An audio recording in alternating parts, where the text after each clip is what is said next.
Alright,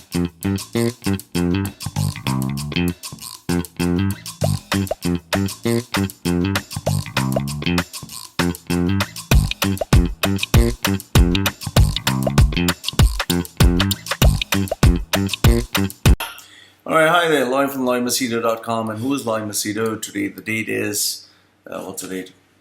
Date is 23rd July 2015. This is a Thursday. Now, today I'll give you the movie review of the animated movie The Minions. And on my website, LoyMachedo.com, I titled it An Animated Story with No Soul, No Substance, No Sense, and No Script. Now, when I found out that The Minions was going to release, I was absolutely excited. I mean, you had this childlike enthusiasm because you know a movie like this would be an absolute hit, especially with characters like Kevin and Stuart. You know, the Minions are very lovable, and you can really relate to them. I mean, the silly manner by which they act, the stuff that they do, the kind of slapstick comedy which takes place. So when I knew that this movie is going to release, I was like just waiting for it. I really wanted to watch it, and I wanted to watch it with this unbridled passion and enthusiasm that only children have. However, when after watching the movie, all this anticipation, the feeling, everything that was there got absolutely crushed. Thanks to director Pierre Coffin, who surprisingly directed Despicable 1 and 2.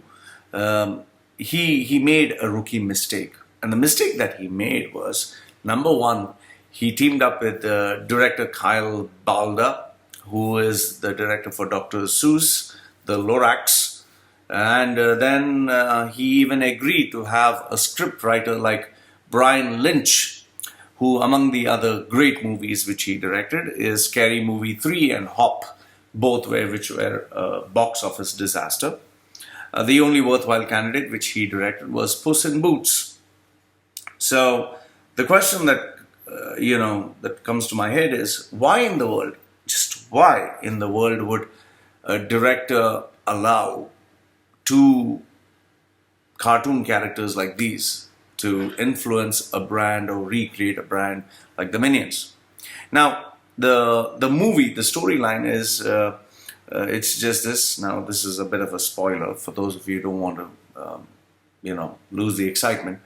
The movie starts rather intelligently, taking you back in time where evolution starts. The Minions are small little blobs of tiny little cell-like structures, single organisms. They grow, they show the evolution, and at every point in frame you would see that they're doing their best to serve a master, and every time the master is killed or they get a bigger master, they move to serving that particular master, because what they're looking for is the most despicable human being, or rather creature.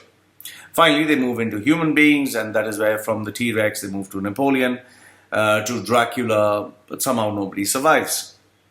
Which is where finally, when they are left with absolute boredom, the three Minions, what is that, Kevin, alongside with the teenage rebel Stuart and the lovable little Bob, they go into this evil world to find an evil boss, which leads them to Scarlet Overkill at a villain conference like Comic-Con. Okay, something like Comic-Con. And Scarlet Overkill and her husband, what's his name, John Hamm, who's played by John Hamm. So once they join them, then they have one target, that is to rob the crown of the Queen, played by Jennifer Saunders. And you tend to have the supporting voice of Michael Keaton, who plays Walter Nelson, and Allison Janney, who plays Madge Nelson, the other villains. You also have young Gru, that is played by Steve Carell, and the amazing voice of Geoffrey Rush, who is the narrator. Now, with all these wonderful voices and characters, you would think that Minions would be an absolute hit, but here is where the problem lies. They made three absolute unforgivable mistakes. Now, what were they? The first one is the storyline. The storyline itself, you begin to ask yourself, what is the storyline? There isn't any storyline. It was absolutely horrendous. In fact, whenever you create a movie, the storyline should always have soul and substance. You should be able to, audience members should be able to relate to the character. They should feel that I can, I'm like this person, or you need to have an emotional bonding. That was not there. That was absolutely not there. All you had was slapstick comedy right from beginning to the end, and somewhere in between, you enjoy these moments, but then you think like, okay, fine, but where's the story?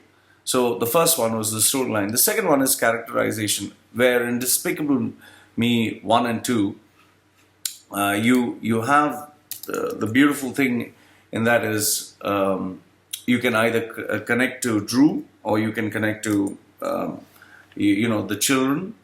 You feel that sense of bonding that takes place when you see these characters come to life. But in this movie, what happens is, all it does is, it's like something like a Tom and Jerry, but even more silly, where you have this funny bunny personalities every time doing something funny, and over that you cannot even understand what the characters are saying. So you really cannot connect to them. And then you have Scarlett and her husband, who only adults would be able to connect. But then, if you're asking mature audiences to connect to these characters, how can you do it when the whole movie itself is illogical in nature? And finally, you have boredom. Now, this is something for which there's no cure. Once you start getting bored, you're out of the movie. Within the first 20 minutes or 30 minutes, I started to get bored.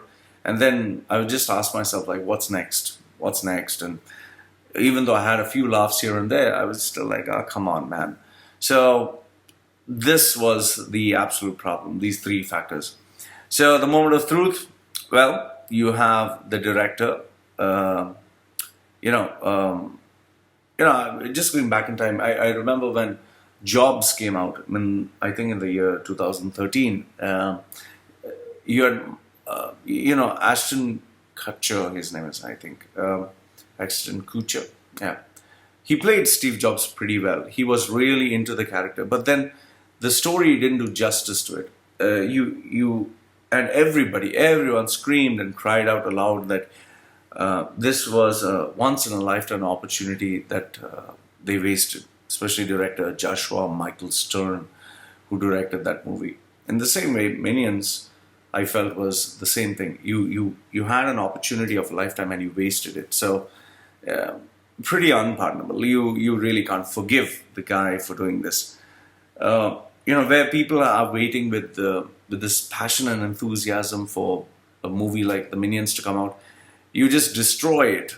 You just destroy it with a very poor script, and that proves to be the backbone in any movie. So overall, I'm just dumbstruck as to how and why did the director, what's his name, Pierre Coffin, agree to such a pathetic scriptwriter, and also teaming up with another director that was not worth it.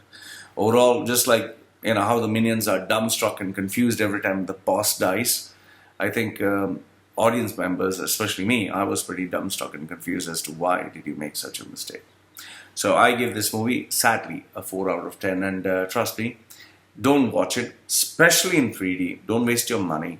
Just wait for this movie to come out, download it, watch it for free, and if nothing else, just watch it and delete it. That's all I can say.